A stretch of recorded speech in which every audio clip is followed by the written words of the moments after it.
ভোরের কুয়াশা আর সকালের মিষ্টি রোদ জানান দিচ্ছে যে শীত এসে গেছে। আর শীতকাল মানেই বাজারে হরেক রকম শাকসবজির বাহার। আসসালামু আলাইকুম এভরিওয়ান, আশা করি সকলে ভালো আছেন। আমাদের ব্যাচেলর কিচেনে আপনাদের সকলকে স্বাগতম। অনেক দিন ধরেই পালং শাক খাওয়ার ইচ্ছা হচ্ছিল, তাই ভাবলাম আজকে রান্না করা যাক। তো বাজার থেকে কিছু পালং শাক কিনে এনেছি, আর ফ্রিজে আগেই রান্না করা কিছু রুই মাছ ছিল, সেগুলো নিয়ে নিলাম। এবার পালং শাকগুলো কেটে ভালোভাবে ধুয়ে পানি ঝরাতে দিলাম। এবার পেঁয়াজ মরিচ কেটে নিলাম। রান্নার শুরুতেই কড়াইয়ে কিছু তেল দিয়ে নিলাম। তেল গরম হলে এবার পেঁয়াজ মরিচ কচিগুলো দিয়ে ভালোভাবে নেড়ে নিতে হবে।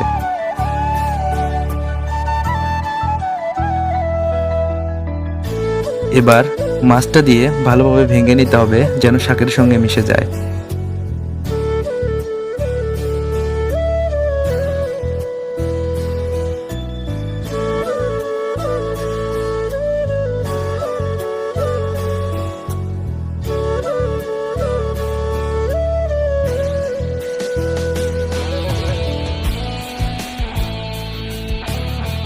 এরপর স্বাদ মতো লবণ ও হলুদ দিয়ে নেব।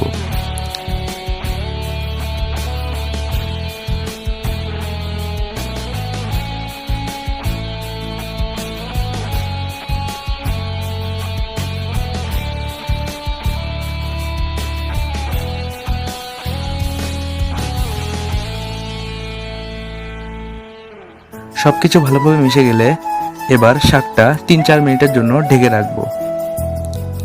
3-4 মিনিট পর ঢাকনা উঠিয়ে শাকটা নেড়ে নিতে হবে যাতে সবকিছু মিশতে পারে।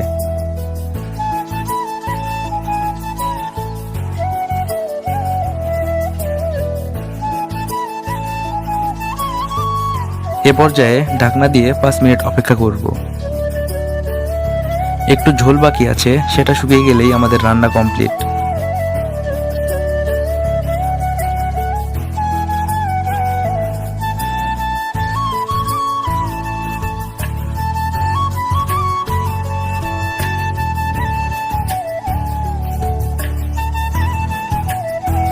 এবার স্বাদ বৃদ্ধির জন্য উপর দিয়ে আগে থেকেই কেটে রাখা ধনেপাতা কুচিগুলো দিয়ে দিচ্ছি।